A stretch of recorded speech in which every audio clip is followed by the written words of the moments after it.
Le 3 janvier 2026 restera dans l'histoire comme le jour où les États-Unis ont franchi une ligne rouge que même les administrations les plus interventionnistes avaient hésité à traverser.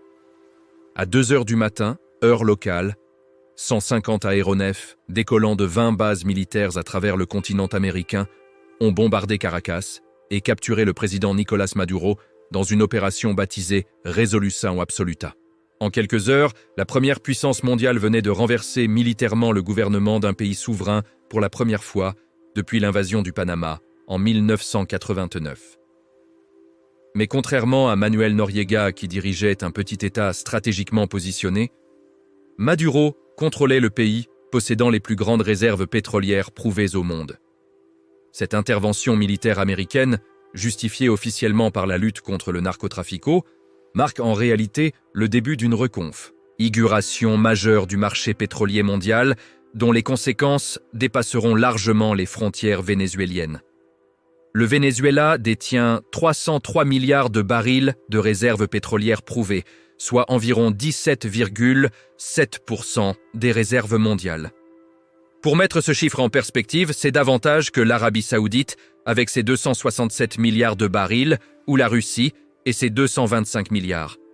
L'essentiel de ces réserves, environ 220 milliards de barils, se trouve dans la ceinture de l'Orénoque, une zone géographique en forme de ceinture est-ouest située dans le nord du bassin du fleuve Orénoque.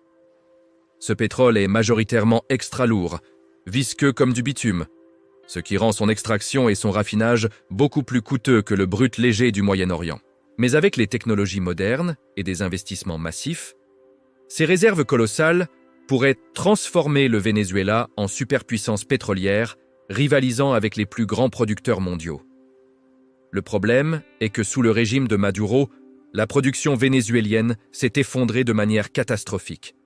En 2024, le Venezuela ne produisait que 850 000 à 900 000 barils par jour, contre 3,4 millions de barils quotidiens en 1998, avant l'arrivée au pouvoir d'Hugo Chavez. Cette chute de 75% résulte d'une combinaison toxique de nationalisations successives qui ont chassé les compagnies pétrolières étrangères, de corruption endémique au sein de la compagnie nationale PDVSA, de sanctions américaines paralysantes imposées depuis 2019 et d'une gestion économique désastreuse qui a plongé le pays dans l'hyperinflation. Les infrastructures pétrolières vénézuéliennes sont dans un état de délabrement avancé après des décennies de sous-investissement. Les raffineries tombent régulièrement en panne, les puits de pétrole se détériorent faute de maintenance et les pipelines fuient abondamment. Donald Trump n'a pas attendu 24 heures après la capture de Maduro pour annoncer ses intentions. Lors d'une conférence de presse organisée à Mar-a-Lago le 4 janvier, il a déclaré que les États-Unis allaient administrer le Venezuela jusqu'à ce qu'une transition de pouvoir appropriée soit organisée et que les grandes compagnies pétrolières américaines allaient investir des milliards de dollars pour réparer les infrastructures gravement endommagées et commencer à générer des revenus pour le pays. Cette déclaration extraordinaire confirme ce que Maduro dénonçait depuis des mois. L'objectif réel de l'opération américaine était la prise de contrôle des ressources énergétiques vénézuéliennes. Washington ne s'en cache même plus. Le secrétaire d'État Marco Rubio a explicitement affirmé que les compagnies américaines seraient très fortement impliquées dans l'industrie pétrolière vénézuélienne. Les marchés pétroliers ont réagi avec une étonnante placidité à ces événements dramatiques. Le 3 janvier 2026, le Brent s'échangeait autour de 60,75 $ le baril, tandis que le WTI oscillait à 57,32 $. Cette absence de volatilité s'explique par plusieurs facteurs structurels. Premièrement, le Venezuela ne représente actuellement que moins de 1% des exportations mondiales de pétrole, soit un volume marginal incapable d'influencer significativement les cours mondiaux. Deuxièmement, le marché pétrolier est en situation de surproduction structurelle en 2026, avec une offre qui dépasse largement la demande. Troisièmement, la croissance économique mondiale reste modérée à 3,1% selon le FMI, limitant la demande énergétique. Enfin, le ralentissement chinois, avec une croissance entre 4,5 et 4,9%, malgré un objectif officiel de 5%, pèse sur les importations de brut. Mais cette tranquillité apparente des marchés masque des bouleversements potentiels considérables à moyen et long terme.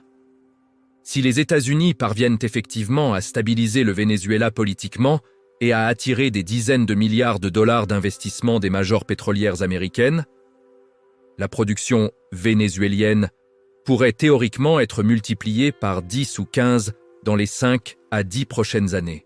Des analystes estiment que le Venezuela pourrait porter sa production à des niveaux comparables à ceux des États-Unis avec 13,2 millions de barils par jour, de la Russie avec 10,3 millions ou de l'Arabie saoudite avec 9,5 à 10,9 millions.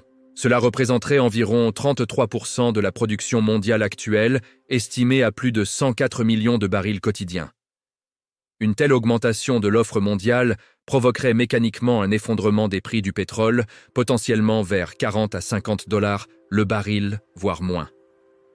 Ce scénario de baisse drastique des prix pétroliers constitue une arme géopolitique d'une puissance redoutable pour Washington. Les États-Unis reproduiraient de la stratégie employée par Ronald Reagan et le directeur de la CIA, William Casey, au milieu des années 1980, lorsqu'ils avaient convaincu l'Arabie saoudite d'inonder le marché pétrolier pour faire chuter les cours, asphyxiant financièrement l'Union soviétique, dont l'économie dépendait massivement des revenus pétroliers. L'effondrement du prix du pétrole avait contribué significativement à la chute de l'URSS quelques années plus tard. Aujourd'hui, les principales cibles seraient la Russie et l'Iran, deux adversaires stratégiques des États-Unis dont les budgets dépendent critiquement des revenus pétroliers et gaziers. Moscou a besoin d'un baril à au moins 70 dollars pour équilibrer son budget et financer sa guerre en Ukraine. Téhéran est encore plus vulnérable. Des prix durablement bas du pétrole étrangleraient économiquement ces deux régimes. Les perdants potentiels d'une telle reconfiguration du marché pétrolier sont nombreux et variés. La Russie perdrait non seulement des revenus massifs, mais aussi les milliards de dollars investis dans le secteur pétrolier vénézuélien. En 2017, la dette de PDVSA envers Rosneft était estimée à 6 milliards de dollars et n'a toujours pas été remboursée en 2026. La Chine, qui importait environ 500 000 barils par jour de pétrole vénézuélien en 2024, soit près de 50% des exportations du pays, pourrait se voir couper cet approvisionnement si Washington décide d'utiliser le pétrole vénézuélien comme levier de pression dans la confrontation sino-américaine. Cependant, un tel blocage pousserait Pékin à renforcer brutalement sa coopération avec Moscou pour compenser les volumes perdus, créant paradoxalement un axe énergétique russo-chinois encore plus solide. Les pays de l'OPEP, notamment l'Arabie saoudite, le Qatar et les Émirats arabes unis, verraient leur part de marché s'éroder face à un Venezuela reconstruit et leurs revenus diminuer avec la baisse des prix. L'organisation elle-même ne représente déjà que 33% de la production mondiale et perdrait encore en influence si un producteur majeur comme le Venezuela réintégrait le marché sous contrôle américain plutôt qu'au sein du cartel. Les autres producteurs latino-américains comme le Mexique, le Brésil et la Colombie subiraient également la pression concurrentielle d'un voisin vénézuélien revitalisé. Même le Canada, malgré ses liens étroits avec Washington, verrait son pétrole des sables bitumineux, coûteux à extraire, devenir moins compétitif face au brut vénézuélien. Les bénéficiaires potentiels sont plus évidents. Les raffineurs américains du golfe du Mexique, spécialisés dans le traitement du pétrole lourd, sont parfaitement équipés pour raffiner le brut vénézuélien. La proximité géographique réduit considérablement les coûts et délais de transport comparés aux importations du Moyen-Orient. Chevron apparaît comme le mieux positionné pour profiter de la réouverture du Venezuela. La compagnie avait maintenu une présence minimale dans le pays malgré les sanctions et dispose encore de l'expertise technique nécessaire. ConocoPhillips pourrait également revenir agressivement car elle détient plus de 10 milliards de dollars de créances sur le Venezuela suite à l'expropriation de ses actifs par Chavez. La seule manière réaliste de récupérer cet argent serait de retourner dans le pays et de négocier des accords de production.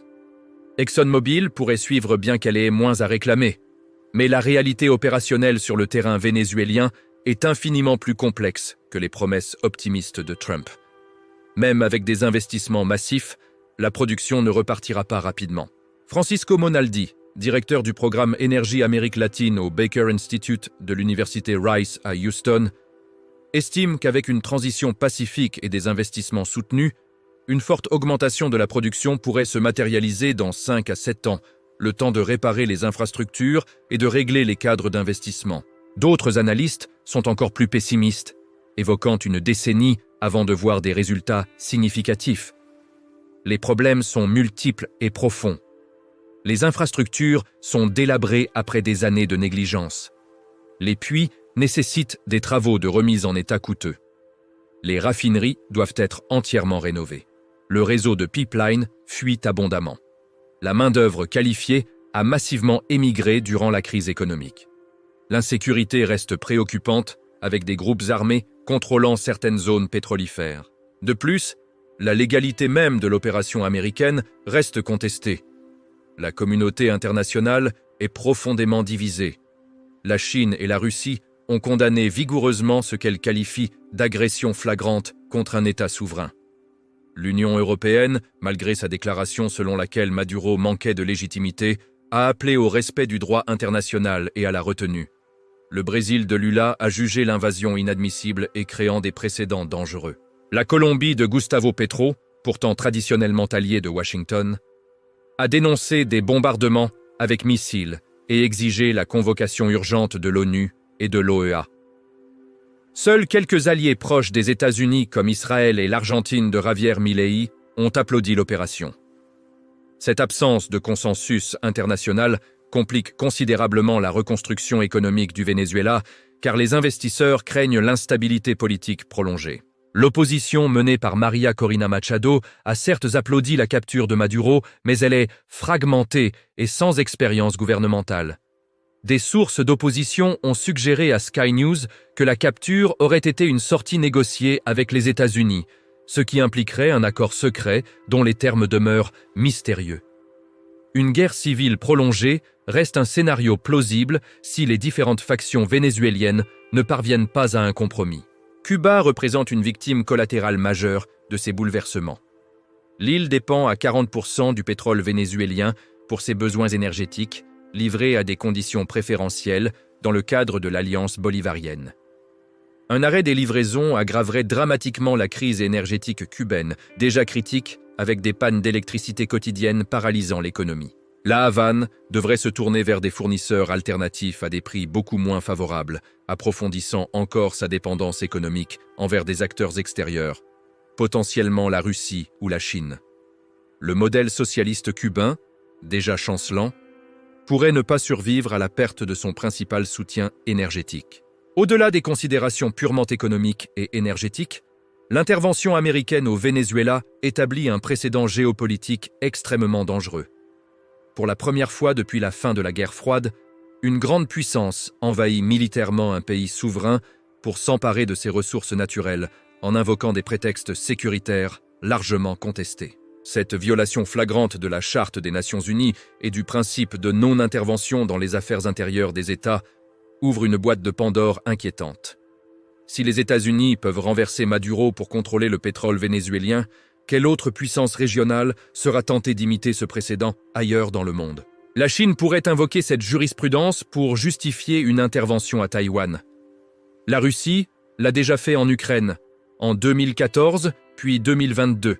Le système international fondé sur le respect de la souveraineté nationale et l'interdiction du recours unilatéral à la force s'effondre progressivement. L'histoire récente démontre que les interventions militaires américaines visant à contrôler des ressources pétrolières produisent rarement les résultats escomptés. L'invasion de l'Irak en 2003 devait permettre aux compagnies pétrolières américaines d'exploiter les vastes réserves irakiennes. 20 ans plus tard, ce sont les compagnies chinoises qui contrôlent la majorité de la production irakienne, tandis que les États-Unis ont dépensé des milliers de milliards de dollars dans une occupation militaire qui n'a apporté aucun bénéfice pétrolier substantiel.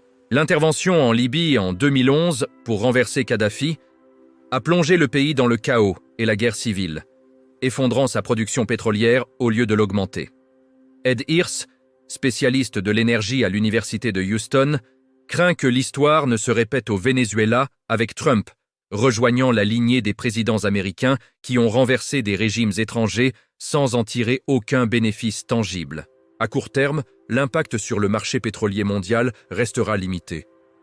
Le Venezuela continuera de produire moins d'1 million de barils par jour et les cours du Brent et du WTI resteront confinés dans leur fourchette actuelle de 57 à 62 dollars. À moyen terme, si les États-Unis parviennent à stabiliser le pays et à attirer des investissements substantiels, la production pourrait progressivement augmenter, exerçant une pression baissière modérée sur les prix. À long terme, si le scénario optimiste se réalise avec une production multipliée par 10 ou 15 d'ici 10 à 15 ans, le marché pétrolier mondial serait profondément transformé avec des prix durablement bas bénéficiant aux consommateurs, mais asphyxiant les États pétrorentiers. Cependant, ce scénario optimiste suppose une stabilité politique improbable au Venezuela, des investissements colossaux incertains et une acceptation internationale douteuse de la légitimité américaine. La chute de Maduro et l'intervention américaine au Venezuela marquent potentiellement un tournant historique dans la géopolitique de l'énergie. Mais entre les promesses grandioses de Trump et la réalité complexe du terrain vénézuélien, le gouffre est immense. Le pays possède certes les plus grandes réserves pétrolières du monde, mais cela ne garantit nullement qu'elles seront exploitées efficacement dans un avenir prévisible. L'Irak et la Libye l'ont douloureusement démontré. Renverser un dictateur est militairement facile. Reconstruire un État fonctionnel et une industrie pétrolière performante est infiniment plus difficile. Le Venezuela de 2026 ressemble de manière inquiétante à l'Irak de 2003. Les États-Unis ont capturé le Rhum, bombardé la capitale et promis la reconstruction et la prospérité.